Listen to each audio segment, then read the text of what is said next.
नौजवान जज्बाती होते, वो अच्छाई भी जल्दी कबूल करते, बुराई भी जल्दी कबूल करते। तो मैं अपने जवानों से कहता हूं अच्छाई कबूल करो। गुनाह में सुकून नहीं है, नेकियों में सुकून है। गानों में सुकून नहीं है, नाते मुस्तफा में सुकून है। मैं अपने जवानों से कहता हूं अल्लाह ने जिंदगी दी, एंजॉय करो भाई। हम ये नहीं कहते कि आप रूखी सूखी खा के पेट पे पत्थर बांध लो, ऐसा आप हम कर ही नहीं सकते। जिंदगी एंजॉय करो, बस गुनाह मत करो। बाइक चलाओ, हाईवे पर 120 की स्पीड में मत चलाओ, 80 की स्पीड में चलो। बाइक चलाने से नहीं रोक रहे, चलाओ, मर जाओगे। तेज चलाओगे, एक्सीडेंट होगा, मर जाओगे। किसका क्या लेके जाओगे? तुम्हारा घर अंधेरा होगा, अपने माँ बाप का सोचो। शादीशुदा तुम्हारे बच्चे यतीम होंगे, अपने बच्चों का सोचो।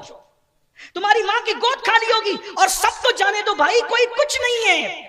ये खूबसूरत जिंदगी एंजॉय करने के लिए दी गई है। हर चीज मिलती है दोबारा, 100 4 मरतबा, 5 मरतबा, 6 मरतबा, हर नेमत बार बार मिलती है। ओ हाईवे पे बाइक चला करके त्योहारों की खुशी को गमों में बदलने वालों, पानी आने पर नहाने के लिए जाने वालों, तैराकी ना आने पर सर फोड़कर मर जाने वालों, खुशियों को गमों में तब्दील करने वालों, सुन लो, ये जिंदगी इतना कीमती सरमाया है। अल्लाह ने अपने नबियों को भी एक बार दी है, नबियों को भी एक बार से ज्यादा नहीं मिली है जिंदगी। वो तो फरमाए ना, गौर कीजिए, नई जिंदगी कितना कीमती सरमाया। कुछ लोग अगर उससे खारिज हो तो ये अक्सरियत पे कायदा लगता है। अल्लाह ने सबको जिंदगी पहली और आखिरी बार दी है, एंजॉय करो। क्यों मरना चाहते हो तेज बाइक चलाकर?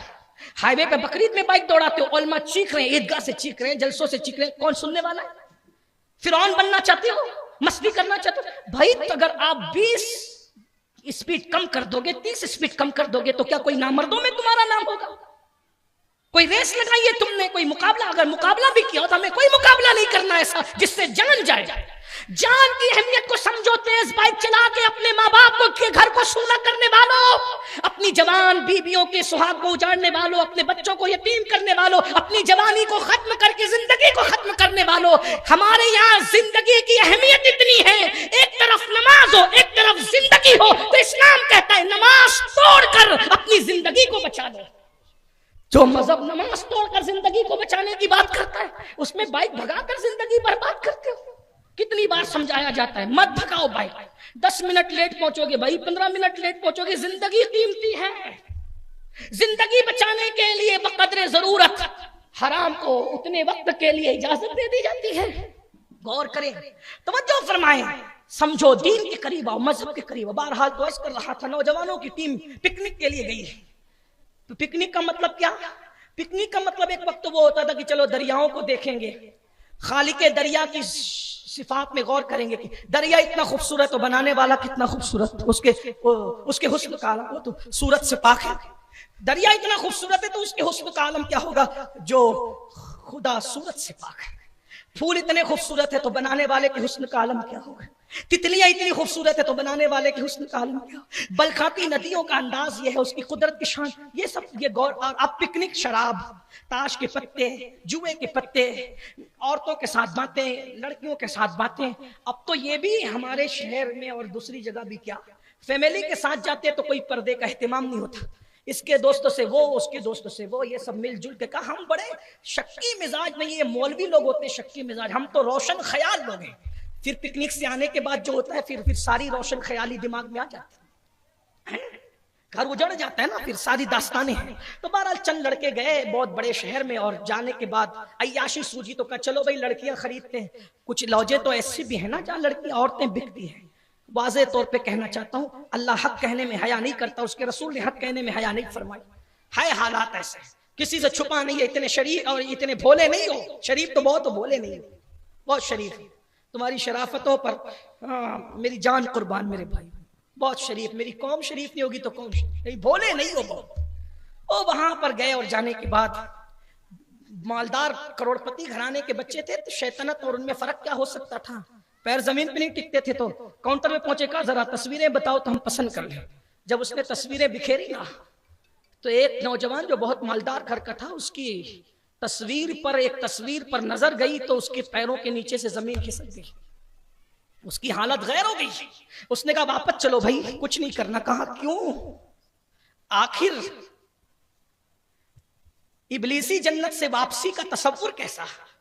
तो कहा वापस चलो। क्यों क्यों बताना नहीं चाहता था? इसलिए कि जो तस्वीरें बिखेरी गई थी उन तस्वीरों में उसकी अपनी खुद की सगी बहन की तस्वीर भी मौजूद थी। कमा तदीन तुदान, जैसा करोगे वैसा भरोगे। तौबा करो, पलटो। और आखिरी बात मैं अपनी कौम की बेटियों से कहना चाहता हूं, तुमने भी जवानी में बहुत आग में पानी ना लगाओ। पूरी जिंदगी गुजारना तो तुम किसी फिल्म की अदाकारा नहीं हो, तुम किसी सीरियल की अदाकारा नहीं हो कि तुम्हारी जिंदगी 1 घंटे की हो। यहां से लेकर के मखसूस मकाम पर बुरका पहनकर जाने के बाद और उसके बाद बुरकों को उतार देना और शैतान का नंगा नाच बन जाना। मैं आखिरी बात के तौर पे कौम की बेटियों से अर्ज कर रहा हूं, सुन लो। अल्लाह के रसूल सल्लल्लाहु अलैहि वसल्लम की बारगाह में एक मर्तबा सैयदा मखदूमा तैयबा ताहिरा आबिदा जाहिदा राकिया साजिदा नकिया तकिया ज़किया उम्मे अबीहा आलिमा गैर मुअल्लिमा मलका फिरदौस बरी उम्मुल अइमा सैयदा फातिमा ज़हरा फातिमा बिन्त मोहम्मद रदियल्लाहु तबारक व तआला अन्हा सलामुल्लाह अलैहा सरकार की बारगाह में गई तो अर्ज करती, इरशाद फरमाती है, मैंने अपने बाबा को देखा घुटनों को समेट कर घुटनों में सर रख के चुपके रो रहे। मैंने अपने बाबा को रोते हुए देखा तो उसकी बाबा जान आप रोने की वजह? सरकार फरमाते, बेटी मैंने शबे मेराज जो जहन्नम का मुशाहिदा किया था वो मंजर मुझे याद आ गया तो मैं रो रहा हूं। हुजूर क्या देखा था आपने? हुजूर ने 6 बातें बयान की, मैं आज एक बात बयान करके बात पूरी कर रहा हूं चूंकि टाइम खत्म हुआ। तवज्जो आपकी भी और मेरी बहनों की भी, इंटरनेट के जरिए से पूरी दुनिया में जो बहनें सुन रही है, भाई सुन रहे, उनकी भी खुसूसी तवज्जो। अपनी बेटियों को जहन्नम का ईंधन बनने से बचा लो, अपनी बेटियों को जहन्नम का ईंधन बनने से बचा लो, जहन्नम की आग से बचा लो। अगर प्यार है तो अपनी बहनों को बचा लो, अपनी बीबियों को बचा लो, अपने घर की औरतों को बचा लो।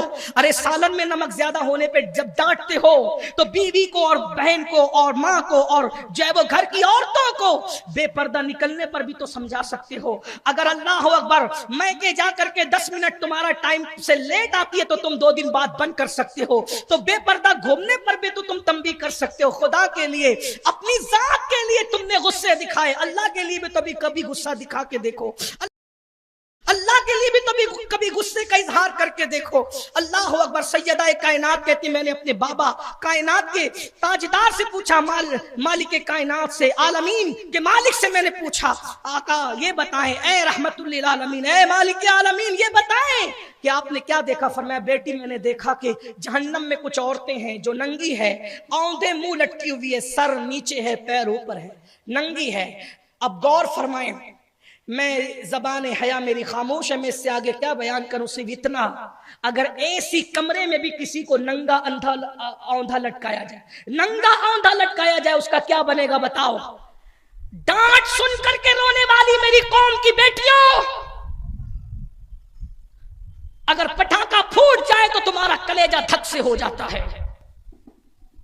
अगर शादी के अंदर डीजे बजे तो तुम्हारा प्रेशर बढ़ जाता है। इतनी नाजुक हो मेरी बहनों। हालांकि हम तो उस डीजे को भी मना करते हैं, उन पटाखों को भी मना करते हैं, उन ढोल ताशों को भी मना करते हैं।